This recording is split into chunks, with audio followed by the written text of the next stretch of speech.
let's start talking a little bit more about some instruction related topics. And let's really kind of move to how we can implement some of these ideas into the classroom. And to get us started, how you all have sort of tiptoed into this. What are some of the current issues that we are grappling with today that we see very clearly as being part of the history as well? Can you outline some of the key issues that are currently under investigation and critique in the Latino community?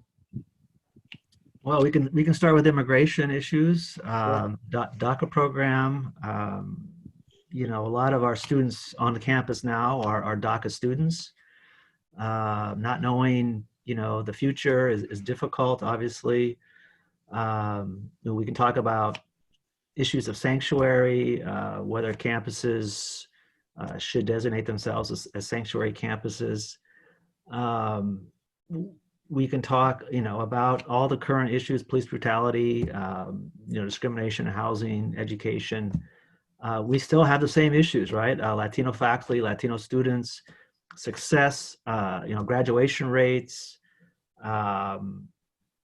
the issue of retaining culture through being bilingual, bicultural. A lot of younger students, want those Latino cultural cultures represented in their classes. So those are just a few of the issues today. And I think Joe's right that there is a continuation of the issues from the 60s that's still very much present today. I think the COVID pandemic is laying bare some of the intersections between some of these issues, right? I mean, we look at the comments from conservative legislators and conservative justices recently in referring to Latinos and the disproportionate rates at which they suffer from COVID in Wisconsin, right? To talk about them as being different, as separate, as those people, that it's perhaps something about their culture is the reason that they are suffering at higher rates, when in reality, it's because they are on the front lines of continuing to do the labor that the state needs to survive. And so we can't talk about immigration issues without talking about labor issues, without talking about education issues. All of these are intertwined as they were in the 60s, they continue to be today.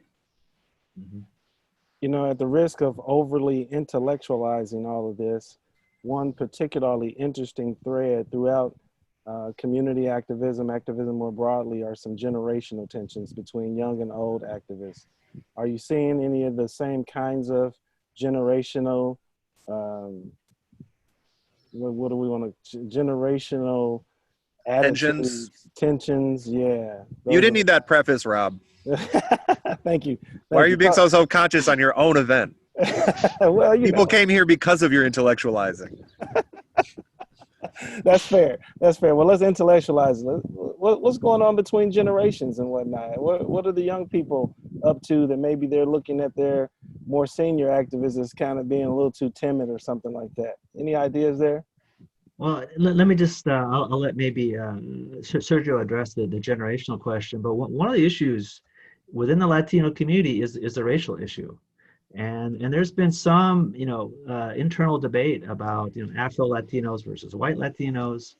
And, I was on a listserv, a Latino history listserv, and they basically had to cancel it because there was quite a bit of back and forth about, whether Mexico was racist towards Black Mexicans and this kind of thing. So the Latino community has its own kind of racial diversity that leads to really interesting discussions about perhaps whether the older generation was more anti-Black than the younger generation, and how do those tensions get played out. So that's kind of interesting distinctive feature of the Latino community. Yeah, and I think, even in the 60s, they were dealing with these issues. Joe mentioned at the beginning of our time here that this was very much a pan-Latino effort, which made it very special in regards to how the Southwest developed or how New York developed. But within those pan-Latino collaborations, you had tensions between Mexican Americans and Puerto Ricans, between Tejanos, Texas Mexicans, and Milwaukee Mexicans, between newly arrived Mexicans and Mexican Americans, right? So all of these different strands that can really push at the seams of a collaboration collaboration, which is why oftentimes organizing can be really tenuous, right? You bring people to the table and you try to get them to work together around an issue that matters to everyone, but sometimes those tensions can push against that collaboration. And generationally, I think that's happening today, although I'm always heartened by young activists who really care about the history, about the activism that they're engaging in. I think that gives a little bit of perspective to understand why things seem so difficult today, and perhaps why some people might seem less radical than the efforts on the streets. But in reality is that change is going to happen at kind of all these different registers and different levels within all these different systems. It feels like a thread that's in the Chapman Hall takeover story, at least in the images and some of the narrative as I understand it, is that you have everyone from babies to grandparents and everyone in between participating in it. You know, that was like a real intergenerational takeover. It's the whole family. Mm-hmm. Absolutely. As we think about some of these issues, in what ways do we see the Latino activists also collaborating with activists from other parts of the city around issues that might intersect? Are there some intersections that we can highlight? Yeah, we could talk about, Father Grappi and the early protests for the open housing movement that included Latinos, and working with the Catholic groups, for social change as well. So those kinds of collaborations did happen. I'm going to shout out my colleague and friend Antonio Ramirez down in Illinois, who wrote a great piece for the Milwaukee Neighborhood News Service on brown and Black collaboration in the late 1960s. I had it copied so I could paste it right when you said that. There you go. Thank you, Adam. This is a very nerdy moment. I love it. I love it.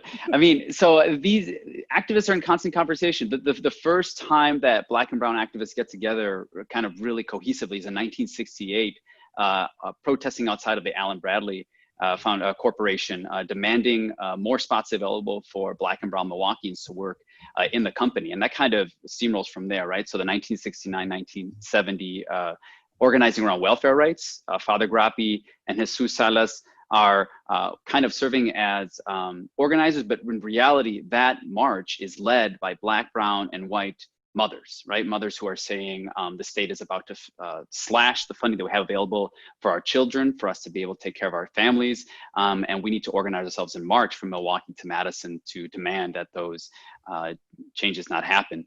And it continues into the early 1970s. And so when we look at the streets today and we look at the students, the young people, and the people from different generations that are marching, of different racial backgrounds, different documentation statuses, they're really following in this long lineage of Milwaukee organizing that stretches across different divisions and lines.